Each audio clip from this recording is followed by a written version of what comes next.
if you're feeding hay for the first time or still learning about it, like I am, I've been feeding hay for a couple of years now, so I'm figuring things out, but still learning. Then a few things you got to do. This is a 4x5 round bale. First thing you do is cut off the wrap, however it's wrapped. Cut it off and do not leave that out in the field. Sometimes people just start unrolling, like kind of wind the wrap and then just start unrolling, and then the wrap ends up laying somewhere on the ground under a bunch of hay, and an animal could accidentally ingest that, and you can imagine what would happen if you swallowed a bag of chips with the chips in it. The bag itself, you get it. Don't do that. So we're going to pick that up as soon as we roll the hay bale off of it.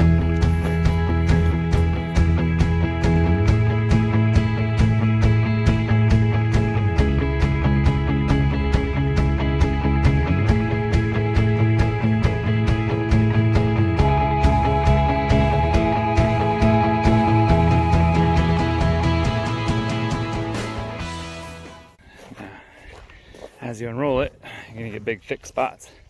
You can either unroll it with the grain or against the grain of the way it's rolled, either way. If you roll it with the grain the way it was rolled up, it's going to unroll a lot thicker. So where you end up with these spots that are a foot, a foot deep. If you leave it like that, the animals are going to soil a lot more of that and waste a lot more of it. Whereas if you spread it out, there's less chance of them pooping or peeing on what they're trying to eat. Because if they poop or pee on it, they're not going to eat it. So if you can spread it out after you unroll it with a pitchfork or whatever, they're going to be able to utilize it a little better. I'm too embarrassed to show you how I just spread all that out. Yeah, I just bend over and pick it up and throw it. There's probably better ways. I know there's better ways, pitchforks and the like, probably pitchforks, but when you walk all the way out here and forget a pitchfork, well, you make do. So it's all spread out, it's all over the place now. A lot easier for them to eat. They're not going to fight over it in one particular spot. It's going to spread their fertility. Their manure and their pee is going to get spread about as opposed to just one place. And they will waste less and eat more. It's not a waste for them to put some of it into the ground. We want them to put some of it into the ground to give the ground some cover. Trample some carbon and stuff back into the ground. Oh, there's a fence. Yeah, you're going to want to stop walking. Yeah, still there. I haven't moved it yet. Sorry, they're getting impatient. Let me move them. Okay, the sheep are still the smart ones of the bunch. They've got this move thing all figured out. The cows, they just wait for the peer pressure.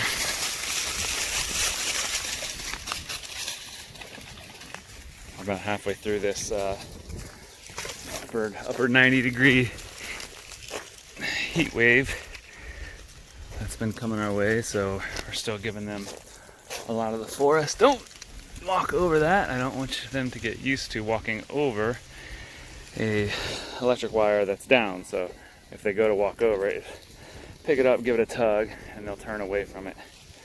But if they get used to just stepping over one that's down, then the next step from that is just jumping over the electric wire, which is not what we want.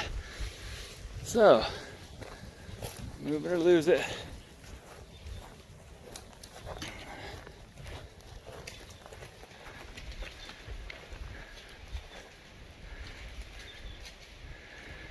So anyway, we're leaving them halfway in the woods so they can get plenty of shade, cool off when they want to, putting the hay out in the areas where we want the grass to grow more. Like I said the other day, is you don't want to put hay underneath all the trees. You're just wasting the seed in that hay if it's not going to grow.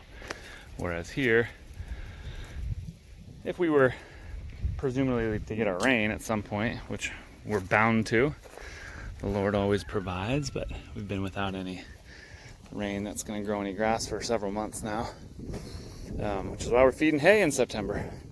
But once we do get a rain, all the seed that's in this hay and then the cover that the ground gets from the hay is going to help facilitate quicker growth after that rain.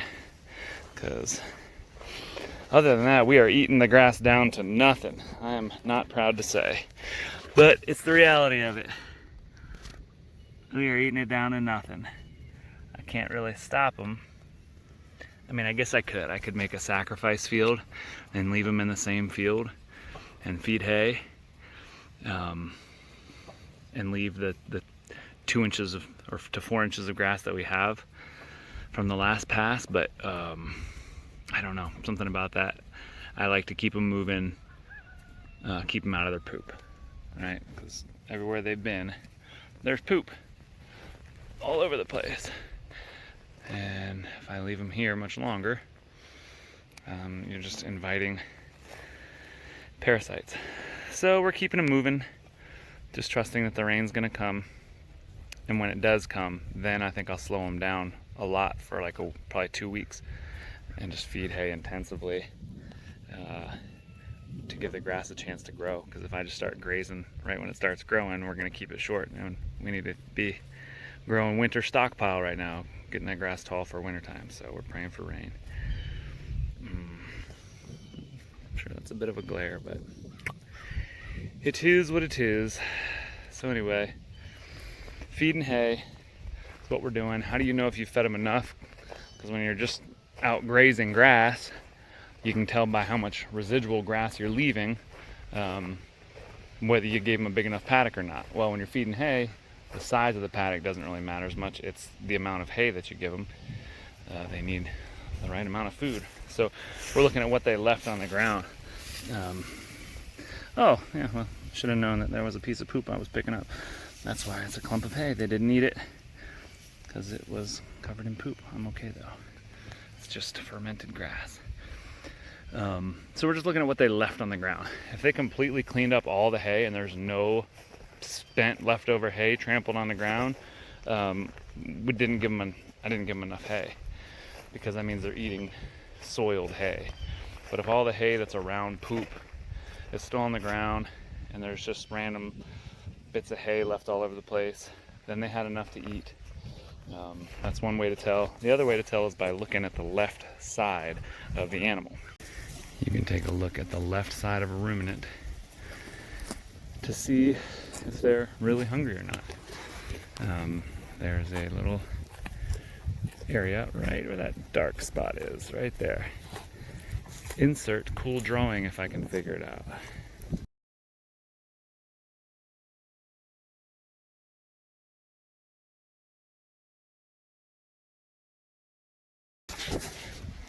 So on that left spot, on that left side, in that triangle, if that's sunken in, that means they were hungry, basically. Their rumen, their gut is not full of grass. Whereas if it's nice and distended and kind of even with the rest of their belly, then they're as full as can be. On this particular animal, it's just the ever so slight bit of indentation, but it's by no means sunken in. So I would say we're moving just about the right amount of time with the right amount of food in the previous paddock. Johnny back there behind him, I'm looking at the right side, so you cannot tell from the right side. It's got to be on the left side. I wish I knew better the science as to why. There's something about their anatomy where you can only tell from the left side. So we have a couple ways to make sure we're getting them enough hay. One is checking the residual hay left on the ground after we've moved them. Two, checking the left side of a ruminant animal, make sure it's full enough. And then three, trying to calculate that we're getting them the right amount anyway. Depending where you look at, the average round bale, a 4x5 round bale, which is what we're using, weighs about 8 to 900 pounds, just depending on what's in it, what time of year it's harvested, moisture content, all that. But let's just say 800 to be safe and easy math. Cows need 3 3% of their body weight every day to eat in order to put on good weight. We're looking for like 2 pounds at least gain of animal body weight per day. So to do that, we need about 3% of their body weight is what they need to eat. An average animal unit, they say, is like 1,000 to 1,100 pounds for like a full-grown steer, a lactating cow, all this and that. So the way we have it calculated is we got 3 steers out there, a yearling and a mama. That's 5. That's about 5,000. About 13 lambs. That's about another. Most of them are small. 5 old ones. That's like another animal unit. So that's 6. And then all the calves, that's 7. We've got it calculated to be about 7 animal units, or somewhere around 7,000. Let's make the math even easy. Let's say 8,000 pounds of animal. So if there's 8,000 pounds of animal and they need 3% of their body weight to eat each day, well, 1% of 8,000 is 80 times 3, that's 240. So they need 240 pounds of food per day for those 8,000 animal pounds out there to have adequate forage. They got a little bit of grass, but it's mostly hay at this point. So if we're saying a bale of hay is about 800 pounds and they need 240 a day, then works out to be right around 3 days is how much a bale should last us. So 240 times 3, 6, 720. So let's just call it 3 days per bale. So that's another way to kind of work things out. Is I'm rolling out the bale, I'm trying to give them a third of the bale per day. So now that I think about that math, I think I probably gave them about half of the bale. Maybe gave them too much, so maybe we'll leave them there for 36 hours. With the grass not growing, it's not as important that I'm moving them every 24 hours. It's more about staying ahead of their parasite load now. So that's the other way, doing the math, trying to calculate. But unless you truly know the weight of your animals and the weight of a bale of hay, you're really guessing probably just within, give or take, 15-20%. So really, it's just best to keep an eye on your animal condition, look at the residual hay they're leaving on the ground, and that gives you a good idea if you left them enough. Nice hot grill. Give it a little love. The spoils of the labor. It's not too laborsome. Don't forget to enjoy it.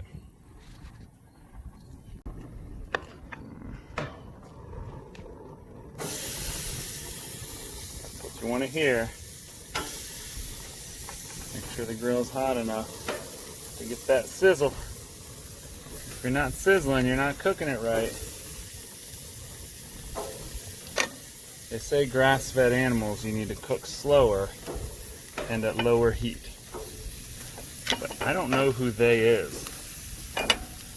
When your grass-fed animals are fat on grass because you're moving them every day and they're marbled just as good as any grain-fed animal or better, then you just cook it like a regular steak and it's delicious. So a little tip, free from me to you, is when you start seeing the little red juices. I don't want to burn my phone. I pulled that one. When you start seeing the red juices, right there, just starting to come out of the cracks. Right when it starts coming out of some of those cracks, you are at medium rare to rare. Right there. See a little bit of juice splitting on top? It's ready. This definitely works for steak, for beef, and for lamb. Right when that red juice starts coming out of the cracks, give it about 30 more seconds. There's other factors involved. Make sure that you've let your meat come up to room temperature before you put it on the grill. Get a good, nice hot grill. But if you do everything right, I have found this to be the most accurate way to determine when it's ready to come off. The juice is just starting to come out. Ready.